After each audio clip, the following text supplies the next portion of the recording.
Eu não estou dizendo que é fácil, irmão. Se fosse fácil, Jesus não precisava ter morrido na cruz. E esse é o seu modelo, que não é fácil. Quem ensinou para você um evangelho de prosperidade, esqueceu de falar de justiça para você. Quem falou para você de um evangelho só de bênção, esqueceu de falar para você sobre o evangelho de propósito. Por favor, se eu tiver que pregar só sobre prosperidade, é porque eu ainda não sei falar de justiça. E sabe o que é justiça? A palavra justiça vem da palavra tzedakah, que quer dizer dar ao outro o que lhe é direito. Eu estou muito entusiasmado para pregar essa palavra para você. Eu me sinto um leão aqui. Oh, que lindo. Vejo que tu és profeta. Jesus está passando por Jericó, Charles. E aí tem um cego lá. Aí o cego diz: que barulho é esse? Dá barulho aí. Aí alguém grita: é Jesus. Ele diz: Jesus. Ele começa a gritar: Jesus, filho de Davi, filho de Davi, Jesus. Aí alguém diz: cala a boca, rapaz, não atrapalha o mestre. Aí Jesus para e diz: tem alguém gritando. Aí alguém disse: não, é um cego, fique tranquilo. Ele diz: não, cego é vocês, ele está me vendo. Espera aí.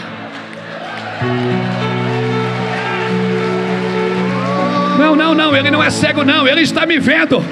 Ele sabe quem eu sou, filho. Ele sabe o que eu vim fazer. Por isso ele disse: eu vim para que aqueles que veem se tornem cegos, e aqueles que pensam não ver, comecem a ver pelo sangue do Cordeiro. Eu quero declarar que Deus vai abrir seus olhos, Passo Fundo. Deus vai abrir seus olhos, Rio Grande do Sul. Eu quero declarar sobre a sua vida, Rio Grande do Sul. Você vai ver coisas que você não estava acostumado a ver. Deus vai abrir seus olhos espirituais para essa geração, amém? Havendo despressurização, máscaras cairão ao seu lado. Fica tranquilo. É nesse ambiente de unção que Deus vira chaves na sua vida. Eu vim aqui provocar você. Eu vim aqui provocar sua fé. Eu vim aqui dizer para você que tudo que você vai ser, vai ter e vai fazer já está com você. Você não precisa de mais uma mão na sua cabeça. Você já tem tudo. O Espírito de Deus derramou sobre a sua vida. Aleluia! Aleluia!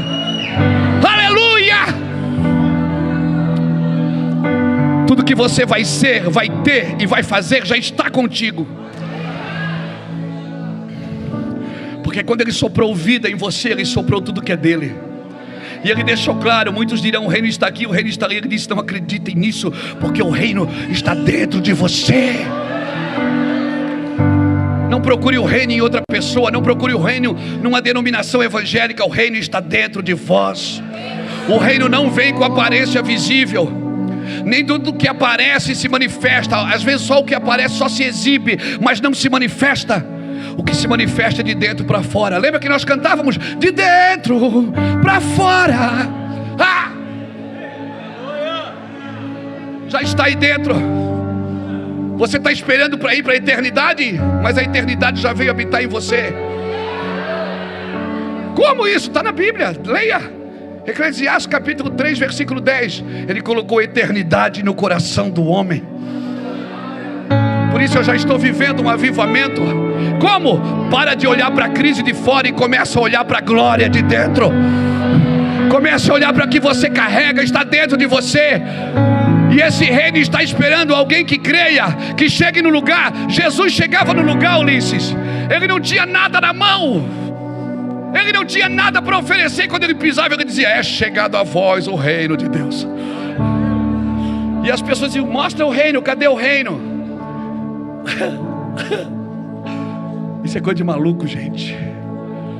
Não dá para entender tudo mesmo. É difícil de entender, porque nós estamos preocupados com as situações. Estamos cheios de diagnóstico, porque o diagnóstico do Brasil diz que o Brasil vai sofrer agora com as bolsas, vai sofrer com o dólar, vai sofrer. Meu irmão, você não é daqui, velho. Acorda. Acorda.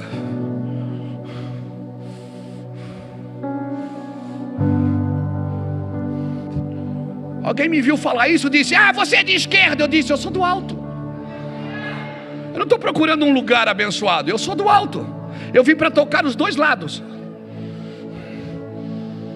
Nós estamos aqui para salvar a todos. Aquela pessoa que você não gosta, essa que você está lembrando dela agora, Deus quer salvar ela também. E aí? E aí? Esse cara que você não gosta, Deus quer salvar ele. E como Deus gostaria de usar você para isso. Mas nós não, nós somos partidários evangélicos. Nós não entendemos o que é que a igreja veio fazer na terra. Nós viemos transformar o mundo, irmãos. Eu vim para transformar o mundo, eu vim para tocar as pessoas. Não pode ter gente com fome ao meu redor. Nós transferimos para os governos o trabalho que era para a igreja fazer. Cuidar de órfão e de viúva não é trabalho do prefeito, é trabalho da igreja. Ele diz: aquele que visita órfãos e viúvas nas suas tribulações, essa é a verdadeira religião. Mas nós não. Às vezes nós enchemos as nossas cadeiras, temos os nossos cultos cheios de gente vazia, que às vezes não sabe discernir a mão direita da esquerda. Por quê, pastor? Porque eu preciso estar conectado, irmão, plugado. Amém? Eu preciso estar com o Wi-Fi ligado direto, para entender o que Deus quer de mim nesses dias. O cenário deste mundo, essa realidade presente, esses sintomas do fim, não é a minha cultura, a sua cultura é cultura de reino. Você nasceu para cumprir. Jesus não é o que eu faço, é o que eu sou. Para que Jesus curava o enfermo? Para dizer: eu sou a cura. Para que Jesus ressuscitou a Lázaro se ele ia morrer de novo? Para dizer: eu sou a ressurreição da vida. Para que ele multiplicou os pães? Para dizer: eu sou o pão da vida. Para que ele deu água viva para aquela mulher ao poço de Samaria? Para dizer: eu sou a água da vida. Entenda isso. Amém. Deus tem algo para fazer na sua vida. Você nasceu para cumprir, irmão. Você nasceu para cumprir um propósito, e você não vai ser feliz fazendo outra coisa. Por isso você tem que acordar de manhã e procurar: Deus, o que o Senhor tem para mim hoje? E como é que eu vou saber que é de Deus para mim? Eu vou te dizer que a maioria das coisas que Ele te pedir, você não vai gostar. Ele vai pedir coisas que você não vai gostar, e você vai saber que foi Deus que pediu. Porque só Deus tem coragem de confrontar o nosso orgulho, de fazer só o que queremos. Amém, irmãos? Por isso, se alimente das Escrituras. Deus te chamou para salvar, para libertar pessoas. Por que você acha que Moisés foi criado na casa de Faraó como um príncipe? Ele não poderia ser criado como escravo, porque escravo não liberta escravo. Ele tinha que ser criado com uma mentalidade de príncipe. Agora veja bem, quem alimentou ele? Foi a mãe dele, Joquebede, não foi Faraó. Faraó deu para ele um lugar de príncipe, mas foi a mãe que o alimentou e deu um lugar de propósito para ele. Não é o que você faz. Você pode estar aí nos piores lugares dessa terra, mas do que você se alimenta. O que alimenta as suas emoções, o que alimenta o seu caráter. Amém? Ah, pastor, mas o mundo é um problema. Não, o mundo não é um problema. Você que deveria ser um problema para o mundo, irmão. Você deveria ser um problema para o mundo. Eu não tenho prazer disso, mas eu já fui convidado para sair de 2 escolas teológicas. Por quê? Porque não combinava, não dava certo. Eu vi as pessoas ensinando coisas que eu disse: cara, isso não está na Bíblia. A Bíblia não ensina assim. Me chamaram um dia e disseram: Luiz, você tem que sair, você está atrapalhando as aulas. Eu digo: não, eu não estou atrapalhando, vocês não estão entendendo. Eu estou tentando promover uma conversa aqui, porque nós precisamos dar às pessoas o direito delas pensarem. Porque nós queremos estudar Deus, mas Deus não se estuda, se experimenta. Você não abre Deus no meio e vai estudar a anatomia de Deus. Não, mas Deus não gosta disso. Quem sou eu para saber o que Deus gosta? Eu é que não gosto. Aí eu acho que Deus não gosta. Aí eu crio doutrinas na igreja por conta disso, porque eu não gosto. Quem sou eu para achar que Deus não gosta? Não, Deus não se agrada Viva com Deus, então você vai ter desejo de estudar sobre Ele. Tentar explicar Deus é o que sobra para quem não vive com Ele. Se você vive com Deus, você não só explica, você manifesta. Deus vai se manifestar através da sua vida, da sua família, das suas palavras, dos seus olhos, dos seus abraços. Amém, irmão? Não, mas eu sou homem de Deus porque eu me tranco num quarto e eu oro 2 horas por dia. Alguém me perguntou esse dia: quantas horas você passa com Deus por dia? Não está em quantas horas que eu passo está em quantas horas que eu passo sem. Porque você pode passar 10 horas por dia com Deus e em 10 segundos perder tudo.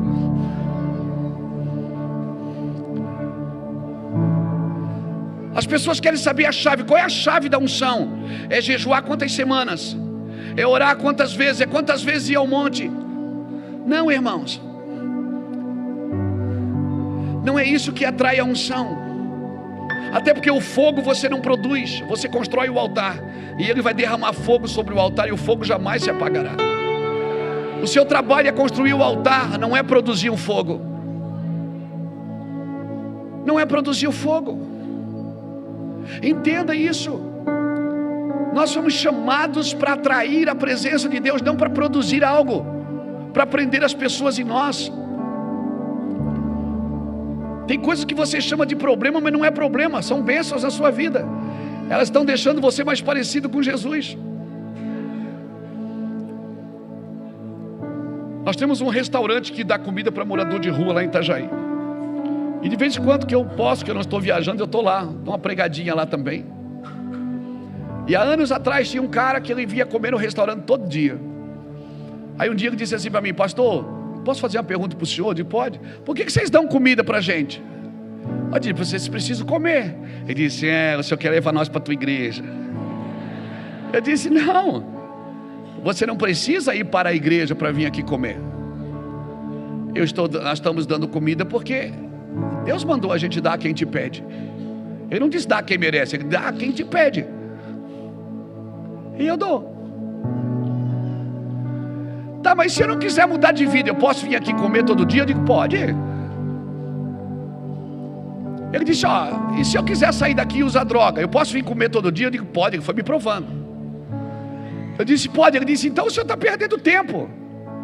Porque que adianta o senhor dar comida para um cara que nem eu, que não quer mudar de vida? Eu disse: porque se você vem aqui comer e não é transformado, eu que estou dando a comida estou sendo. Porque Deus não perde a viagem, ou daqui para lá ou de lá para cá, alguém sempre é tocado. Deus não vai perder a viagem. Eu não vou ajudar esse cara, já ajudei um monte de vezes. Faz de novo. Mas ele não quer mudar de vida. Mas você está melhorando. Você está mais crente, você está mais perseverante, você tem mais fé agora. Você está me entendendo? Vida com Deus é isso. Deus não perde a viagem. É abençoado quem recebe, é abençoado quem dá, é abençoado quem persevera, irmão. Continue crendo. E ele comeu e foi embora. Mas um dia ele veio e não foi mais. Ele ficou. Amém. Outro dia chegou 2 moças lá na igreja, de mão dadas. 2 moças. Aí quando os obreiros viram, já pensaram: ai meu Deus, pastor, o senhor viu ali, pastor? O sangue de Jesus tem poder. Eu digo: calma. Calma. Acabou o culto, eu fui lá, abracei as 2. Tudo bem, tudo bem. Aí me apresentou. Eu digo: esse aqui é meu marido. Eu digo: é. Abracei, beijei, amei. E elas viam: pastor, a gente pode continuar vindo na igreja? Eu digo: claro, por favor, venham. E elas entravam, os obreiros ficavam tudo assim.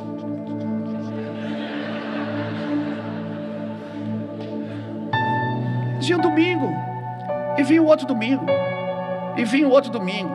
Um dia eu olhei e só tinha uma. Aí eu desci: cadê seu marido? Ah, pastor, não dá mais. a gente começa a ouvir o Evangelho. Eu comecei a chorar na frente dela. Isso faz uns 8 anos, irmãos. A gente não levou para a internet, a gente não usou como troféu. A gente não ficou gritando, está liberta! Não. A gente só amou. Pastor, não dá mais. Porque ouvindo tudo que eu estou ouvindo aqui, eu amei, mas não comprometi. Sabe que Jesus nunca constrangeu ninguém com a sua santidade, sempre foi com o seu amor. Jesus amava tanto que as pessoas desmontavam na frente dele. Nunca foi com santidade. Esse amor que eu quero para a minha vida, esse amor que eu quero pregar o Evangelho. Às vezes nós somos às vezes tão soberbos, achamos que nós somos a última Coca-Cola do deserto, somos a última bolacha do pacote. E começamos a apontar, isso Deus não quer.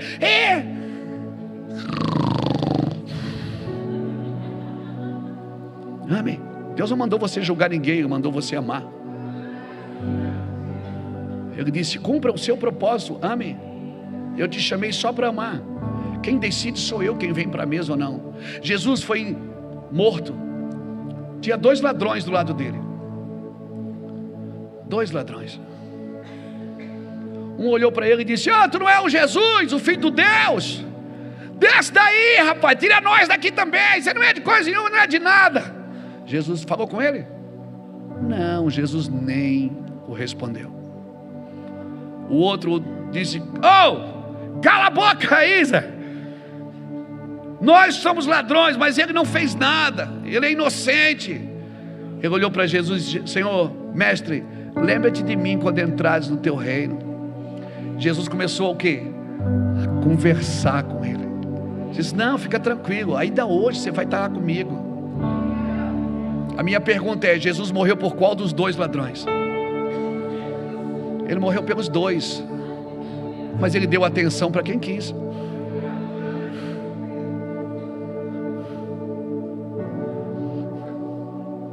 Ele não dá atenção para quem quer descer da cruz. Ele dá atenção para quem quer entrar no reino. Ele dá atenção para quem quer ir com ele. Mas ele morreu pelos 2. Não é você que decide quem você ama. Porque se você ama só aqueles que merecem, que recompensa tereis? Leia as Escrituras, cara. Eu estou pregando Bíblia para você. Eu não estou falando nada aqui que você já não saiba. Eu só vim te provocar.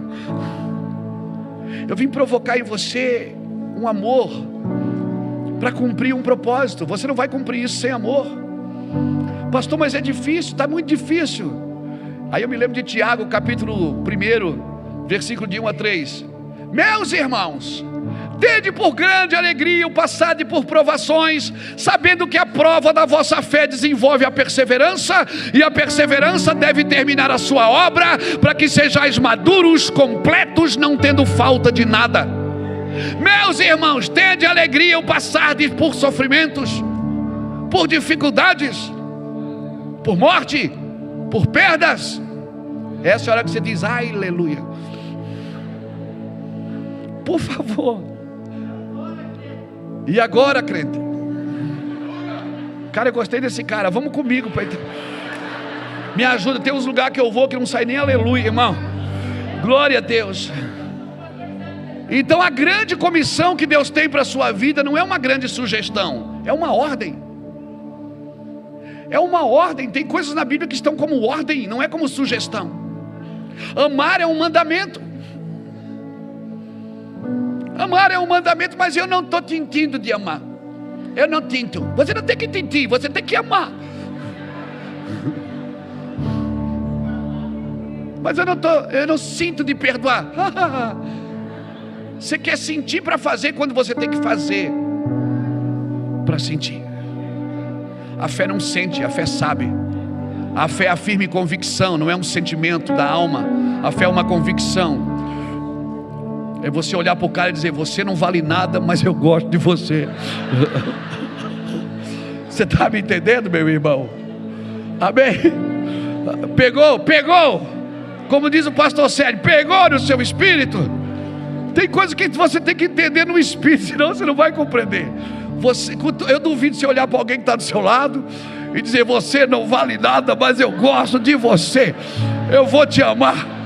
Não tem coragem, não tem coragem, não tem. Aleluia. Você não vale nada, mas eu gosto de você. Aleluia. Pastor, mas tem gente que é difícil. Pastor, eu vou te falar uma coisa. Antes de ter o Mevan, eu e Iraci congregávamos no ministério. E eu era o pastor da tarde da benção, tarde da vitória, tarde do milagre. Era a benção, pastora Beth, aquela fila de gente com foto na mão. E eu curava dor de cabeça, diarreia. Eita, era gente vomitando, era aquela coisa. Era lindo demais. Coisa linda. Caía gente na unção, você chegava e dizia: receba. Caía todo mundo. Aí chegou uma irmã um dia e disse assim: pastor, agora. Ela disse: pastor, eu lembro quando Deus te usava.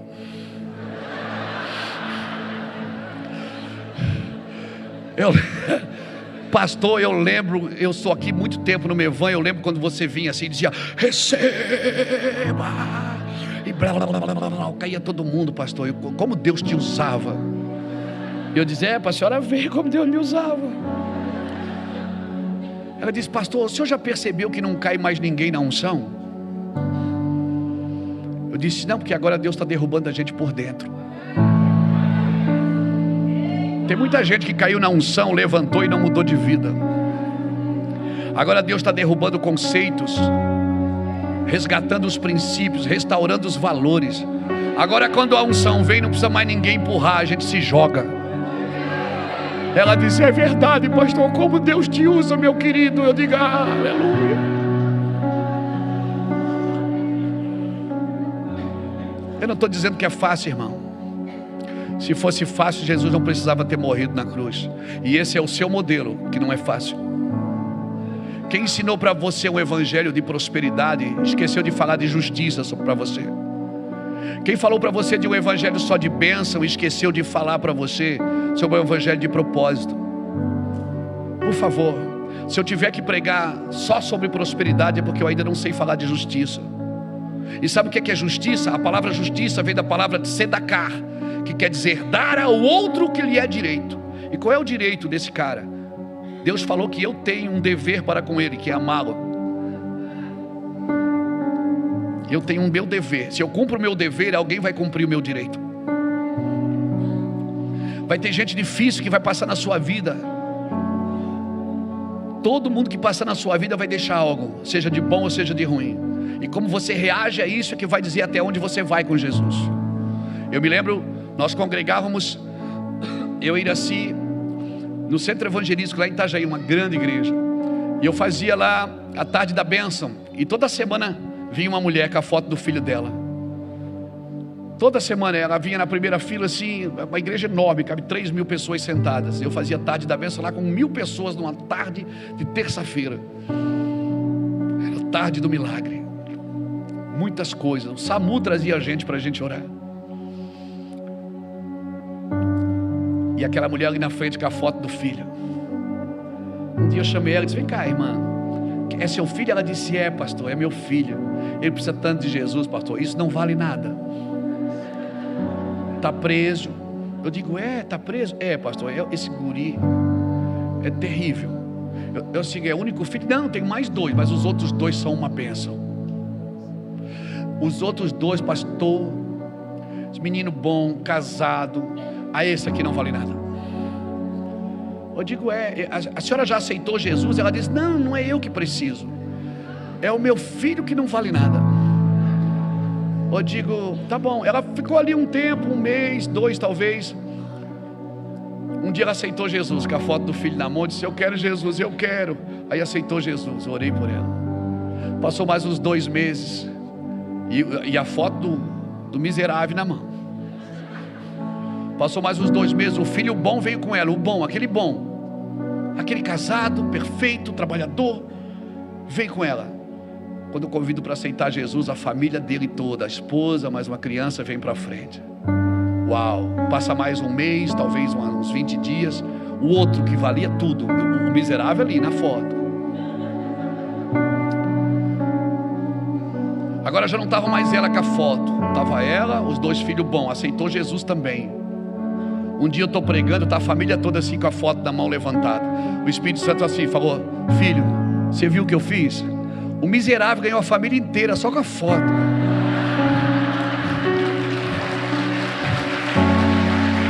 Você ouviu o que eu faço, meu filho? Eu levanto as coisas loucas do mundo para confundir as sábias. Eu levanto aquelas que não são para confundir as que são, para que ninguém se glorie do seu poder. O miserável salvou a família toda na cadeia só com a foto na mão. Esse é o Deus que você serve, e Ele está para impressionar você nos próximos dias. Se prepare. A Bíblia vai ficar diferente para você, o Evangelho vai ficar diferente para você. Deus não está sugerindo, Deus não está pedindo a sua opinião, Ele só está dizendo: por favor, me obedeça, por favor, creia no que eu vou fazer através da sua vida, por favor, me obedeça. Eu não estou olhando para a sua capacidade, eu não estou olhando para a sua intelectualidade, eu não quero uma fé intelectualizada, eu quero uma fé que creia, que esteja disposto a morrer por isso. A fé não é burra não, irmãos, mas não é uma fé intelectualizada que Deus quer. É uma fé quebrantada, é uma fé que está disposta a morrer. Você olha para o livro de Filipenses, por 24 vezes você vai ver o apóstolo Paulo dizendo: alegrai-vos comigo no Senhor, regozijai-vos. Ele estava nos últimos dias da sua vida, ia morrer decapitado, com seu corpo esquartejado. E ele dizia: alegrai-vos comigo no Senhor. Como alguém pode pedir alegria num momento desse? Alguém que entende o porquê nasceu, o porquê do seu propósito. José estava na cadeia com um copeiro e com um padeiro por 10 anos. Ele olhou para o padeiro e para o copeiro e disse: por que vocês estão tristes?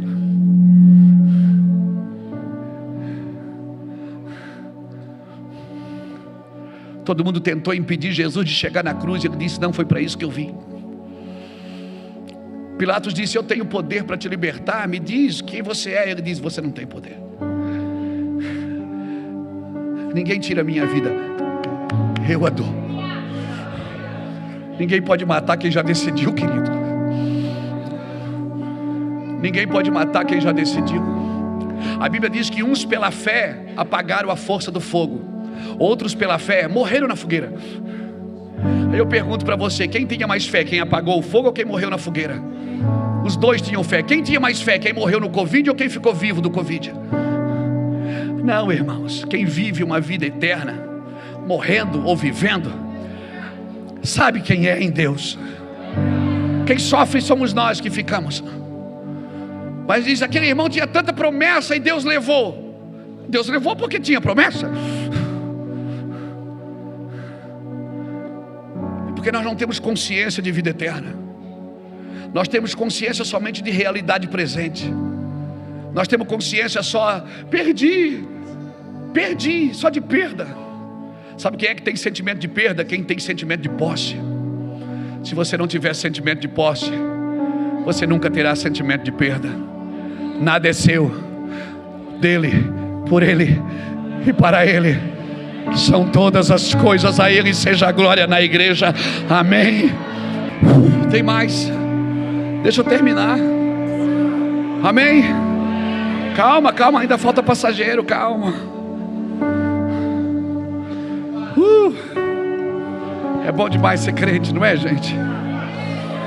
Meu Deus, eu sabe que passarinho criado em gaiola, ele pensa que voar é pecado. Não, querido. Quanto menos eu compreendo de Deus, mais fascinado por Ele eu fico. Essa incompreensibilidade de Deus me deixa cada dia mais apaixonado por Ele. Porque quando eu acho que eu descobri alguma coisa, eu não descobri nada ainda. É um poço profundo. É algo mais profundo que Deus tem para você. Não há limites para esse lugar em Deus, querido. Não há limites. E a igreja, ela pode se tornar preconceituosa, e ela pode se tornar religiosa por ela não entender os movimentos da sua época. Eu não estou aqui para contribuir para os sintomas do fim, eu estou aqui para contribuir para a volta de Cristo. Então os sintomas do fim não podem me afetar. Amém? Quando Deus tirou o povo do Egito, tirou antes ou depois da praga? Depois. Mas o povo foi afetado pela praga? Não, por quê? Porque havia sangue na sua casa. Por que a gente quer sair daqui antes da praga?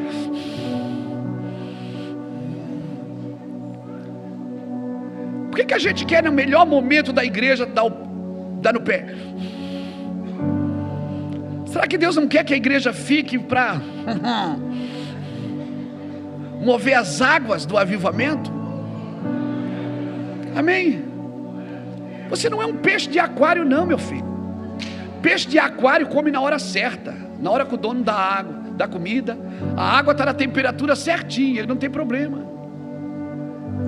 E você passa pelo aquário e ele está assim, ó, tranquilo. Ele não tem que lidar com o predador, ele não tem que brigar com o tubarão, com a raia, ele está ali tranquilo. Ele pode dormir em paz, ficar de boa, porque... Só que aquele é o seu limite. Agora, você acha que um peixe de aquário vai dar paz do Senhor para um peixe de mar aberto? Não dá, irmão.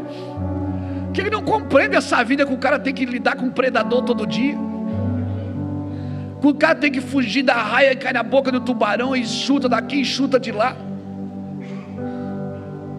Você acha que um peixe que foi criado em aquário, com tudo certinho, a temperatura da água, a sua religião automaticamente correta, de plástico, sem sentimento, sem paixão, aquele cultinho de 1 hora, chato, que é o culto espada, comprido e chato, que não transforma a vida de ninguém. Que alguém pergunta, quem está cheio do Espírito? Um monte de gente levanta a mão, mentira, não está, irmão. O cara cheio do Espírito, ele não vive mais para ele. O cara cheio do Espírito, ele vai dormir com ideias e acorda com atitudes. O cara cheio do Espírito, ele está tentando ajudar alguém, ele não quer saber nem o nome, ele quer servir a mesa. O cara cheio do Espírito, ele não está contando moedas. Ele está querendo mudar o mundo, ele está querendo transformar o mundo. Deus sabe que você não consegue fazer isso, mas Ele espera que pelo menos você tente. Ele espera que você saia dessa melancolia gospel, de achar que Deus esqueceu da igreja. Ou então dizer, Deus está com pressa. Não, Deus não está com pressa. Pressa é defeito de quem está atrasado. Deus não está atrasado, Ele está na hora certa, no dia certo, no lugar certo, fazendo a coisa certa. Ah, meu Deus, Ele é Deus soberano. Ele é soberano. Amém. Nós precisamos ter um senso de urgência na nossa vida, irmãos. Não é pressa, mas o senso de urgência precisa estar. Uma mulher, quando ela está para parir um filho, ela não passa no shopping para fazer compras, ela está indo para a maternidade. Porque vai nascer, irmão, encaixou no nascedouro, não adianta devolver porque não volta. A medicina conseguiu diminuir a dor, mas o prazo não. O prazo é 9 meses, porque foi Deus quem estabeleceu. Tem um tempo e vai nascer. No tempo de Deus vai nascer. E quando chega o tempo de Deus na sua vida, você vai cumprir o seu chamado. Seja numa empresa, seja numa igreja, seja num campo de futebol, seja num ringue, seja na cultura, seja no artístico, seja no comércio, seja na indústria, não importa. Você foi chamado para cumprir um propósito. Você está ali para um propósito de Deus na sua vida. E eu que preciso entender isso. E não adianta, irmãos. Eu fui estudar a palavra propósito. Quando alguém perde um braço ou uma perna, você consegue colocar uma prótese. E a prótese, a palavra prótese, ela vem da palavra propósito. Ou seja, quando algum membro perde o propósito, se põe uma prótese para continuar funcionando. Mas a prótese não está ligada na cabeça. Ela funciona, mas ela não recebe comando da cabeça. E assim tem muita coisa na igreja funcionando, mas não está ligada na cabeça. Deus não me chamou para funcionar, Deus me chamou para estar com Ele. Não é resultado que eu tenho que dar, é fruto. E muita gente, para voltar a dar fruto, vai ter que parar de dar resultado. Porque resultado é celebrado por muita gente, mas fruto só quem celebra é o Senhor. O Senhor conhece as suas intenções e o seu coração. Não adianta eu dar resultados para ser aplaudido, porque a popularidade não me protege. O que me protege é a missão. Deus não te chamou para trabalhar para Ele, Deus te chamou para estar com Ele. Então para que você trabalha para Ele? Porque é difícil estar com Ele e não se envolver com o que Ele está fazendo. Eu vim para cooperar com o que Ele faz, para cooperar, amém? Então se prepare.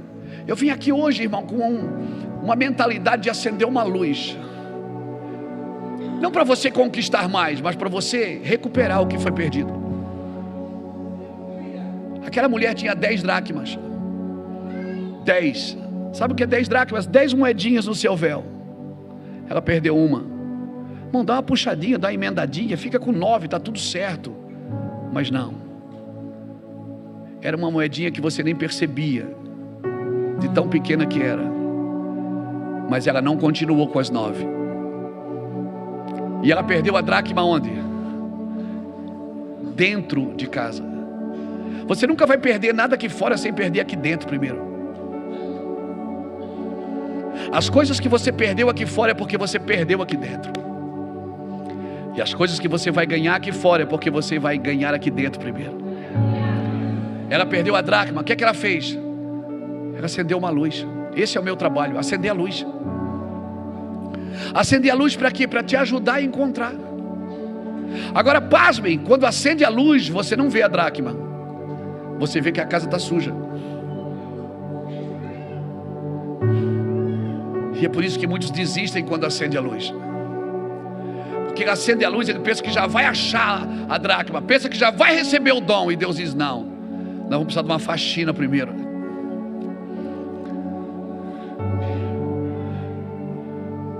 Ela pegou a vassoura e foi varrer. E quando ela encontrou a dracma, o que é que ela disse? Chamou as amigas e disse, celebrem comigo. Toda vez que você vai acender a luz, você vai perceber que a casa precisa de uma geral. E faxina, meu filho, faxina é faxina. Quando tem faxina lá em casa, não tem almoço. Aí assim já pergunta, vai almoçar em casa hoje? Porque nós não queremos fazer uma faxina. Porque faxina não limpa só onde passa a procissão. Faxina levanta sofá, bate tapete. Você passa numa casa em faxina, você pensa, meu Deus, eles não dão mais jeito nisso. Cadeira por cima de mesa. Mas vai lá de noite para ver, está tudo pronto. Porque faxina mexe nos cantos. E às vezes sabe o que acontece com a gente? A gente tem um evangelho normal. O evangelho que dá o dízimo, que vai no culto de domingo, que recebe uma oração, que levanta a mão quando o pastor pede, que canta o hino que está na tela. Mas falta algo, irmão. Nós precisamos mergulhar mais fundo. E você pode fazer isso. Você pode entrar nesse lugar, meu irmão. Você pode entrar. Tem 3 coisas que Deus vai pedir para você fazer, e vai pedir para você fazer isso escondido. Ele diz, quando jejuares, lava o teu rosto, jejum em secreto, para ninguém saber que você está jejuando. Porque o Senhor que está em secreto, te vê em secreto, Ele te abençoará. Depois ele diz, quando tu der esmola, não precisa saber a mão direita o que faz a esquerda. Dá em secreto, porque o Senhor que vê em secreto te abençoará. Depois ele diz, quando orardes, entra no teu quarto e fecha a tua porta, porque o Senhor que vê em secreto, Ele te abençoará. Sabe o que eu aprendo nesses 3 lugares? Dar, jejuar para santificar a minha carne, para matar ela, e orar para me relacionar com Deus. Eu tenho que fazer em secreto. E eu não vou para o secreto para ver Deus, eu vou para o secreto para Deus me ver. Porque o Senhor que me vê em secreto, Porque eu não preciso ir no secreto para ver Deus. Eu vejo Deus quando eu olho para você. Você vê Deus no próximo.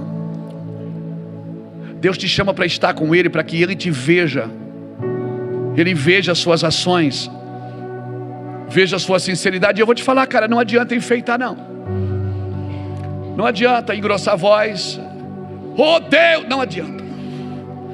Ele vai dizer, cara, baixa a bola que eu te conheço. Vamos conversar. Você pensa que é aqui que eu sou transformado? Não, aqui eu venho para despejar sobre você.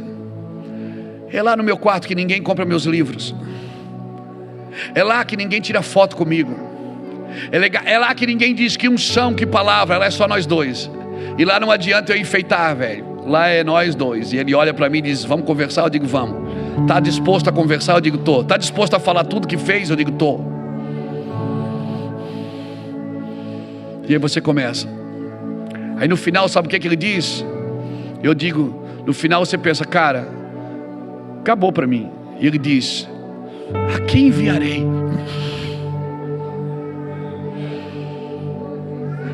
Aí eu me atrevo, levanta a mão e diz, ele diz, vai você mesmo. Jesus veio para cumprir, querido. Jesus veio para cumprir. E a igreja está na terra. Essa casa, sério, está em Passo Fundo para cumprir um propósito. Não é para competir com outras igrejas. Não é para saber quem tem mais membros. Não é para saber quem tem a melhor palavra, quem é o mais ungido. Não, ela vem para cumprir um propósito. Você vai ser feliz cumprindo o propósito. Se eu fosse ouvir todo mundo que já disse, você não tem chamado. Se eu fosse ouvir todo mundo que disse, você não sabe pregar. Se eu fosse ouvir todo mundo, você não tem postura. Pregador tem que ter postura. Com o tempo eu percebi que pregador precisa ter caráter, não postura. E eu não vou ser alguém para formar a expectativa no coração das pessoas. Deus te chamou para ser você. Sabe quantas pessoas existem igual a você? Só você. Você acha que Deus suportaria dois igual?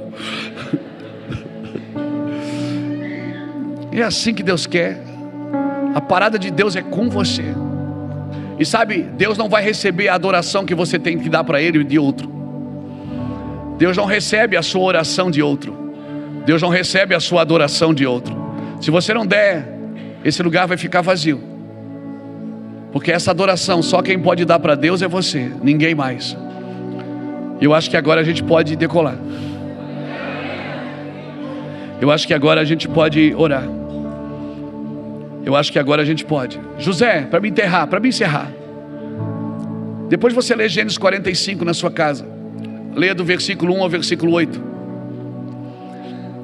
José, quando vai se revelar para os seus irmãos que mentiram que ele estava morto, que enganaram ele, que venderam ele como escravo, agora ele está diante dos irmãos. Ele pode dizer o seguinte: vou matar esses caras. Sabe o que José diz quando ele se revela, quando ele tira toda a indumentária do Egito? José diz assim: vocês fizeram mal para mim, mas Deus me trouxe na frente para guardar vocês com vida. Sabe o que José estava dizendo? Eu vim cumprir um propósito. Não foi vocês que me venderam para cá. Vocês acham que foi vocês que me venderam, mas foi Deus que me trouxe na frente. Sabe, um homem que entende o propósito de Deus, ele não se ofende quando seus irmãos o traem, quando seus irmãos o vendem, porque ele sabe que todas as coisas cooperam para o bem daqueles que amam a Deus e andam segundo o seu propósito. Eles sabem disso. José disse: olha, pode ficar tranquilo, porque não foi vocês que me venderam para cá. Foi Deus que me trouxe na frente para guardar agora vocês com vida. Então aquela pessoa que te traiu te ajudou, te empurrou para a cruz. Por que Jesus chamou Pedro de demônio e Judas de amigo? Porque Pedro estava querendo morrer no lugar dele na cruz. Ele disse: para trás de mim, Satanás. Tu não conheces as coisas de Deus, só as coisas dos homens. E Judas, que o beijou e o traiu, ele disse: amigo, faz o que você tem que fazer, mas faz rápido. Quem é meu amigo? Aquele que me ajuda a ir para a cruz. Quer me faça bem, quer me faça mal. Uau! Eu acho que agora a gente pode decolar. Aperte os cintos. Havendo despressurização, máscaras cairão ao seu lado. E se essa palavra falou no seu coração, se essa palavra pegou você por dentro, inquietou o seu espírito, hoje talvez seja uma noite que vai ser difícil até para pegar no sono, mas eu te garanto, sua vida vai mudar. Eu te garanto, querido, seu ministério vai ser desafiado a caminhar uma milha mais, entrar num lugar mais profundo em Deus. Eu não quero ser um crente chorando pelas migalhas que eu não recebi. Eu não quero ser um crente chorando por coisas que Deus não me deu, como se Deus me devesse alguma coisa. Eu quero ser um crente que foi chamado para viver o propósito de Deus. Eu quero ser um crente que não pensa só em mim. Você precisa entender, isso não tem a ver com você, tem a ver com o que Deus quer usar você para fazer. E se Deus começar a te usar e te abençoar e te levantar, se prepare, que o propósito vai aumentar na sua vida. Não tenha medo. Tinha época que eu só sabia pregar 4 mensagens. E era 30, 40, 20 pessoas que vinham na reunião. À medida que as coisas foram aumentando, a unção foi aumentando, a minha dedicação também. Hoje nós não temos mais vida. A nossa vida é do Senhor. Eu não estou nesse negócio para enriquecer, irmão. Eu estou nesse negócio para morrer. Eu entrei para morrer. Eu vou morrer aqui. Eu vou gastar a minha vida aqui, a minha, dos meus filhos, a dos meus netos. Alguém me disse para ir assim esses dias. Alguém falava para ir assim: pastora, não sei como é que a senhora aguenta, o apóstolo só viaja. Ela disse: filha, eu já fui esposa do traficante. Hoje eu sou esposa do pastor. Pelo menos eu sei onde ele está.